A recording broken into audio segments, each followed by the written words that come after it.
Greetings, I'm Professor Hobo, and welcome to another HOBOTECH News product review.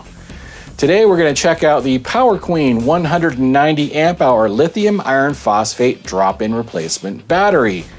Power Queen's a new kid on the block, and this is their latest offering. But is it any good? Let's find out. HOBOTECH. This lithium iron phosphate battery from Power Queen is 190 amp hours, as written giant on the side. You can't miss it. It's rated for 4,000 cycles to 80% because it uses a higher grade A EV cell inside. So 190 amp hours, how many watt hours is that if you're comparing it to like a solar generator? Well, you just take this number, 12.8, multiply it by 190, and you'll get 2,432. That's the number of watt hours inside of this battery. Now, when they say 4,000 cycles, they mean charging it to full and discharging it all the way back down to zero 4,000 times, which is more than 10 years if you do it every single day. Now, for those of you that say 4,000 cycles isn't enough, you could easily double the life cycle of this battery just by discharging it to 20% and charging it back up to 80%. If you can keep it in that 20 to 80% pretty much at most times, you can easily double the life cycles of this battery. Now, inside the Power Queen, they are using grade A EV prismatic cells with at least a 10-year lifespan, so it's more likely you're going to wear out whatever this battery is in before you'll wear out the battery itself. If you finally do wear this thing out sometime in the 2030s, assuming we're still here as a species, there will certainly be newer, better, cheaper tech out there to replace it. Now, what's extra cool about the Power Queen is this doesn't have a 50 amp or a 100 amp BMS, but a 150 amp BMS. That means you can pull from just this one battery 1,920 watts on an inverter. And that's 150 amps in and out. So you can charge this thing ridiculously fast at 1,920 watts. Which means you can charge this from 0 to 100% in under an hour and a half. As for size and weight, this is approximately 19 by 7 by 10, and they state it's 44 pounds. However, when I put it on my scale, it came out a couple pounds lighter than that. And this battery is in a sealed case, so it is IP65 water resistant, meaning you can have it out in the weather and not affect it whatsoever. As for features, it does have a built-in nylon carrying handle on each side. It does come with hardware, so you screw these in, it comes with lock washers and everything. Power Queen also sports a whopping 5-year warranty, which is really good once you hear what the price is. And one of the things I found very interesting is that it comes with a pretty thick book that's very well written. It has pictures inside, it's a color manual. I didn't see too many misspellings or anything crazy like that. I mean, this is a high quality manual for just a silly battery. They tell you in here how to hook up series, how to hook up parallel. I mean, check these pictures out. They really got it down and telling you exactly everything you need to do in this manual. And it actually includes everything like temperatures, like what temperatures you can operate, and also what voltages. Like if you want to use a specialized charger, it gives you voltages and everything inside the manual. So all that information is at your fingertips. So speaking of parallel and series connections, this Power Queen battery can be put in what is called a 4P4S configuration, which means 4 batteries in a row in series for 48 volts, and then multiply that by 4 times in parallel for up to 600 amps of discharge current. Since each battery could do 150, multiply that times 4, you get 600. And since this can be put in series up to 48 volts, it means you can do 12 volts, 24, 36, or 48 volts. Now, if you actually bought 16 of these and put them in a 4P4S configuration, that would be a whopping 39 kilowatt hours of power, which is more than the average American home uses in a day. So yes, you can really use these batteries for a 48 volt off-grid solar system. Now, I know already the DIY master racers are out there keyboard warrioring right now saying, "But Hobo, I can get a 5 kilowatt hour EG4 server rack battery for $1,500. Why would I want some crappy ass drop-in lithium battery that doesn't look nearly as cool down where I live in my parents' basement?" Well, millennials, let's do some math since you never finished school. A 5 kilowatt server rack battery goes for about $1,500, which seems like a pretty good deal until you realize That's 30 cents per watt hour. And the Power Queen comes out to 25 cents per watt hour. And when you're building a very large 30 kilowatt hour array, for example, that's thousands of dollars more you have to pay for a fancy server rack battery with a nice little display on it. You're paying for the metal case, you're paying for all the hardware and hookups and everything else it comes with. You just get a battery like this, a lot cheaper, and just hook them up in whatever configuration you want and save thousands of dollars. Now, would you rather ugly plasticky batteries or a fancy server rack battery that costs thousands more? I'll let you decide. And of course, I took the Power Queen into my secret laboratory here where I performed all kinds of crazy experiments on it, including a single-fisted battery capacity test.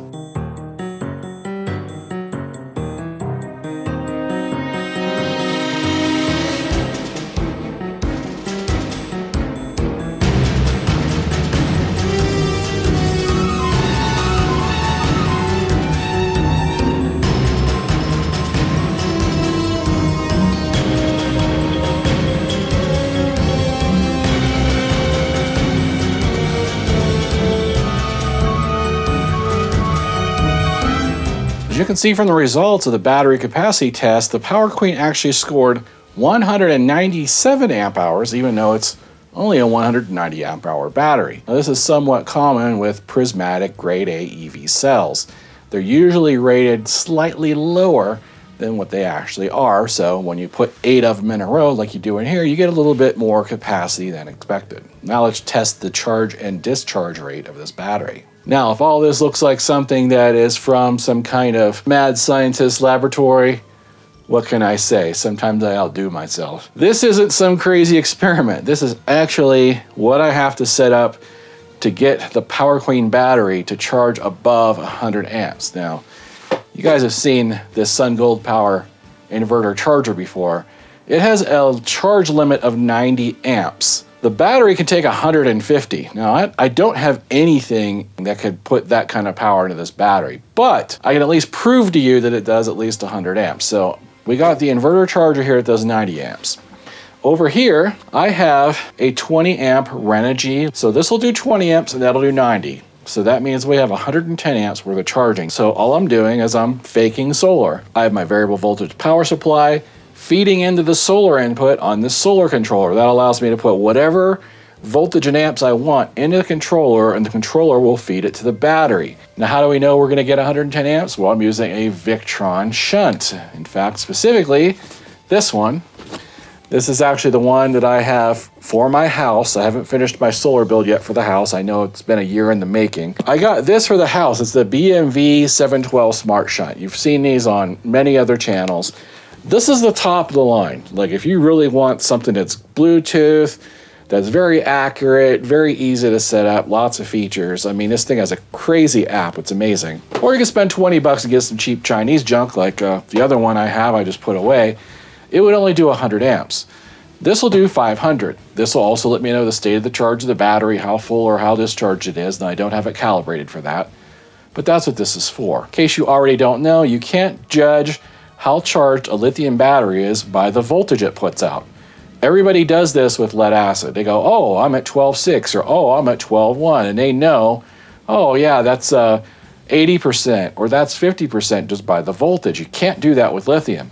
You actually need something like this to measure the amount of power coming in and out, and it does that with what's called a shunt. Now, what it does is it uses basically kind of like a giant resistor to measure how much power is coming through the negative lead. So this negative power lead goes from the battery to the shunt to the inverter or whatever load you're going to use.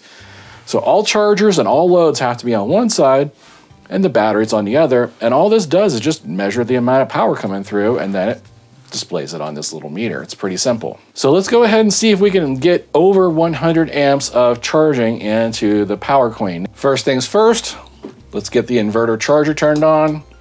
That will get us started at 85 or so amps. So you can see right there, we're pushing 84-ish, 85-ish amps into the battery.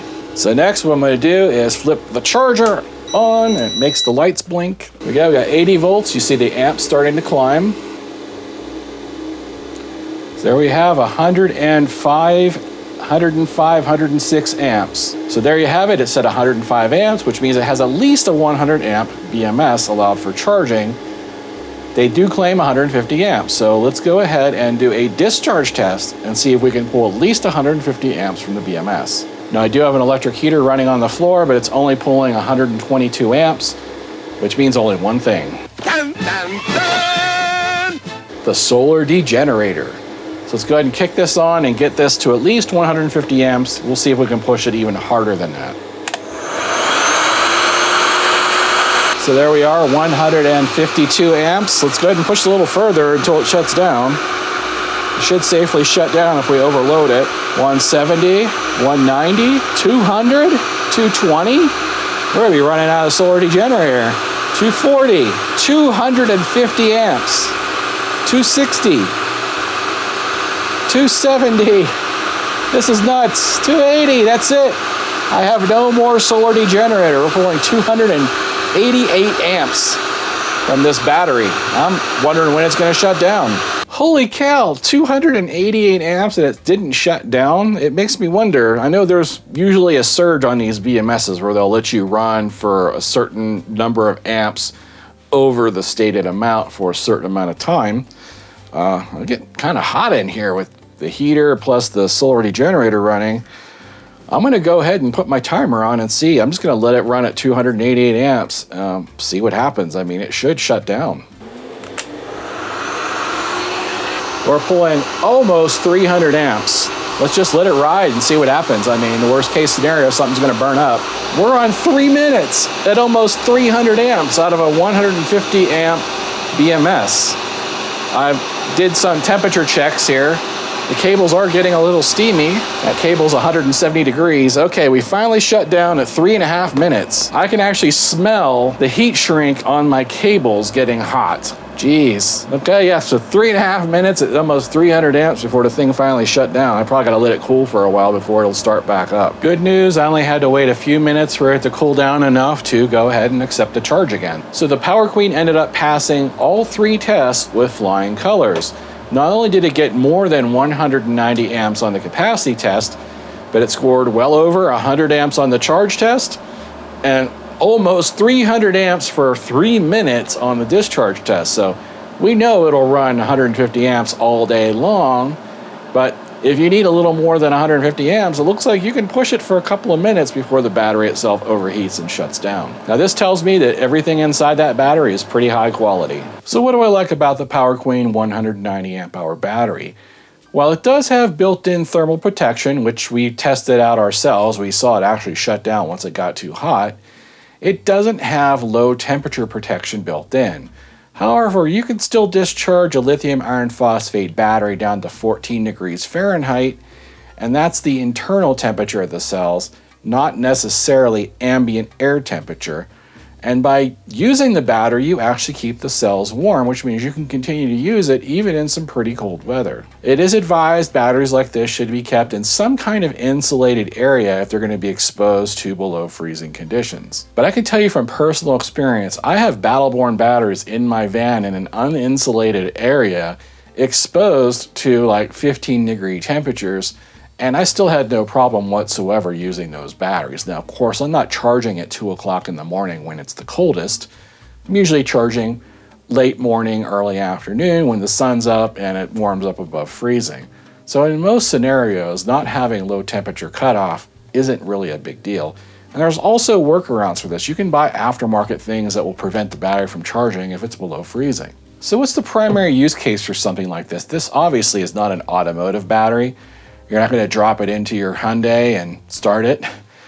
These really aren't even starter batteries.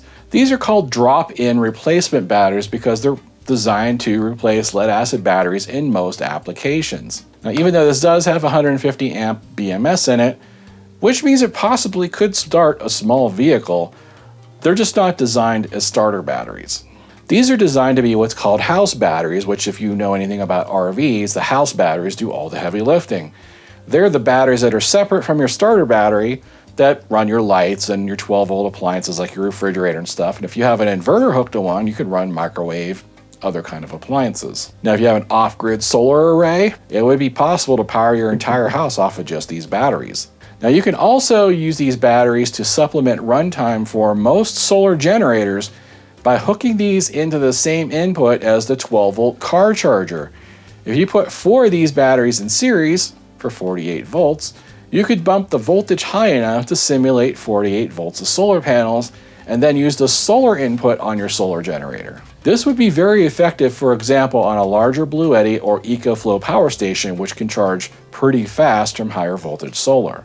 Product price. Now, the 190 amp hour Power Queen is actually a pretty good price without any discounts. It's in the mid $600 range, which isn't bad at all for practically a 200 amp hour battery. However, I told Power Queen that's just not good enough for HOBOTECH viewers. We need to try to get this down to 600 bucks. While they couldn't do 600 bucks, they got pretty darn close. My last email with them said, with the code, you can get this battery for 605 bucks. Now, by the time this video comes out, that might change. But low $600 range for 200 amp hour lithium battery is fantastic. So you got to use the link below in the description with my promo code to get this special price. And they told me it's only for 1 week. Now, let's assume you get 10 years out of this battery. That's only $5 a month. Now, for those of you that say 600 something bucks for a battery, you got to be crazy. I could go down to Walmart and get a lead acid battery for 100 bucks. So first, let's compare the equivalent usable power of the cheapest 100 amp hour Walmart deep cycle battery you can buy for around 100 bucks a pop. Because you can only discharge lead acid to 50%, not 100% like a lithium battery, that is without destroying the lead acid battery. That means to get an equivalent of about 200 amp hours out of lead acid, you need 400 amp hours of Walmart batteries. Each battery is 100 bucks times 4, that's $400. Now, lead acid when cycled to 50%, meaning keeping it between 50 and 100% every day, lasts at most about 400 cycles or 400 days if you do it every day. So $400 for 400 cycles, that's $1 per cycle. That doesn't sound too bad. Hey, $1 a day. So let's assume you do this every day. That's $30 a month. Now, that's not even going to include the cost of time and gas to drive to Walmart every 400 cycles to replace the battery. So let's summarize. The Power Queen costs you $5 a month and lasts for 10 years, where lead acid costs you $30 a month, and you'll have to replace those 9 times in 10 years. Now, do you see why it no longer makes sense to even buy lead acid batteries in 2022? Now, there's this big misconception out there that these drop-in replacement batteries require some kind of special lithium charger or lithium solar controller. That's not the case at all. I get people coming on my forum all the time, which is the HOBOTECH crew on Facebook. People coming in all the time saying, oh, I would love to get lithium batteries, but I have to replace everything in my RV. No, you don't. As long as your battery charger or your solar controller can output 14.4 to 14.6 volts on the basic lead acid settings, you don't need to do anything. The battery itself is smart enough to know when to stop charging. That's why these are called drop-in replacement batteries, because you literally just drop in and replace your existing lead acids. Now, there is one thing you do need to be aware of if you don't have a specialized lithium battery charger or solar controller, and that is if you kill this battery all the way to 0% to the point where the battery shuts off, meaning the BMS inside just turns off the battery saying, hey, I'm so dead, I can't even power the BMS. Well, then you need to do what's called jump starting. And basically all you got to do is hook up another 12-volt battery or any 12-volt power source for that matter to trick the BMS to thinking, hey, I got enough power, I can turn back on. And then you can turn on your regular old lead acid charger, your regular old lead acid solar controller, and start charging the battery again. I'm going to demonstrate this in a future video.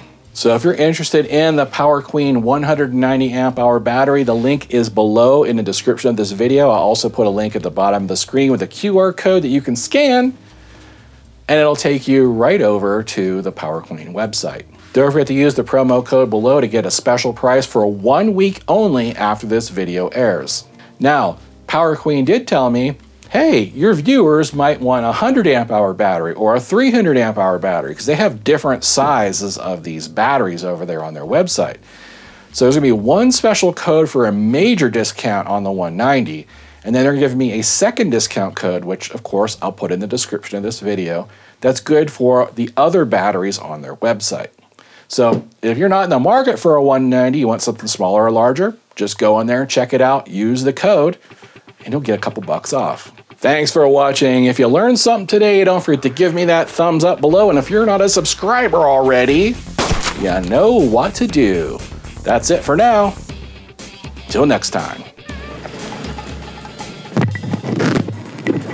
Odin commands you to like and subscribe. And clean my litter box. Hey Odin, what do you think of the Power Queen battery? Yeah, that's what I thought. We'll go ahead and give your viewers for 1 week only the... Oh, I guess I ran out of power.